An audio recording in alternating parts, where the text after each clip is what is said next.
ఏపీలో TDP Janasena కూటమితో BJP పొత్తు ఉత్కంఠ రేపుతోంది. పొత్తు ఉందా లేదా అన్న అంశం ఇప్పుడు ఏపీ బీజేపీ శ్రేణుల్లో కాక రేపుతోంది. మరోవైపు జిల్లా ఇన్ఛార్జీలు ముఖ్య నాయకుల అభిప్రాయాల్ని సేకరిస్తున్నామన్నారు విష్ణువర్ధన్ రాజు. అభ్యర్థుల ఎంపికపై కూడా కసరత్తు జరుగుతుందన్నారు. ఎన్నికల వ్యూహం, పొత్తు అంశాలపైన చర్చిస్తున్నట్లుగా ఆదినారాయణ రెడ్డి తెలిపారు. పొత్తులు ఉంటాయా లేదనేది మా అధిష్టానం. మేము పొత్తులు ఉన్నా లేకపోయినా మేము పోటీ చేస్తాం.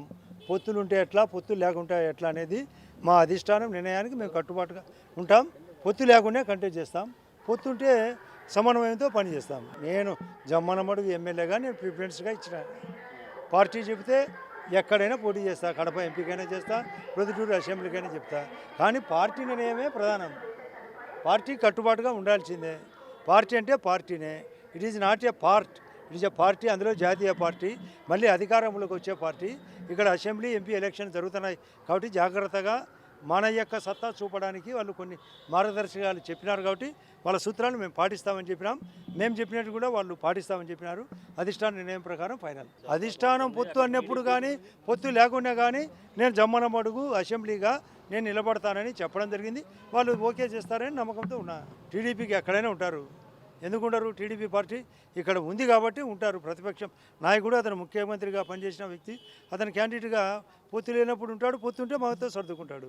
సీట్లను 99 మాత్రమే ప్రకటించారు. ఇంకా బ్యాలెన్సు కొన్ని మాత్రమే పెట్టారు. ఇంకా బ్యాలెన్స్ 58 ఉన్నాయి. కాబట్టి అన్ని బ్యాలెన్స్ ఉండేది మీకు తెలుసు. మీరు ఏదో రాబట్టాలంటే మేము కూడా ఎలా చెప్పాలో మాకు కూడా తెలిసే ఈ రాజకీయాలు నడుపుతున్నాం. భారతీయ జనతా పార్టీ రాబోయే ఎలక్షన్లో ఏ విధంగా చేయాలి, ఎలా ఊహాలు చేసుకోవాలి అనే చర్చ జరగడం జరిగింది. ఇది ఈరోజు రేపు కంటిన్యూ అవుతుంది. అన్ని జిల్లా అధ్యక్షులు, ఇంపార్టెంట్ నాయకులతో కూడా అభిప్రాయ సేకరణ జరుగుతుంది. రాబోయే రోజుల్లో పొత్తు ఉంటే ఎలాగుంటుంది, పొత్తు లేకుంటే ఎలాగుంటుంది అనేది కూడా చర్చించడం జరిగింది. పొత్తు అయితే అధిష్టాన వర్గం ఢిల్లీలో నిర్ణయిస్తారు, లేకుండా పోతే ఎలా ఏంటి అనేది అన్ని విషయాలు కూడా కూలంకషంగా చర్చించడం జరిగింది. ఈరోజు రేపు అయిన తర్వాత మళ్ళీ మీడియా వారికి ఏ విధంగా జరిగింది, ఎలా జరిగిందని కూడా చర్చలు అన్నీ వివరిస్తారు.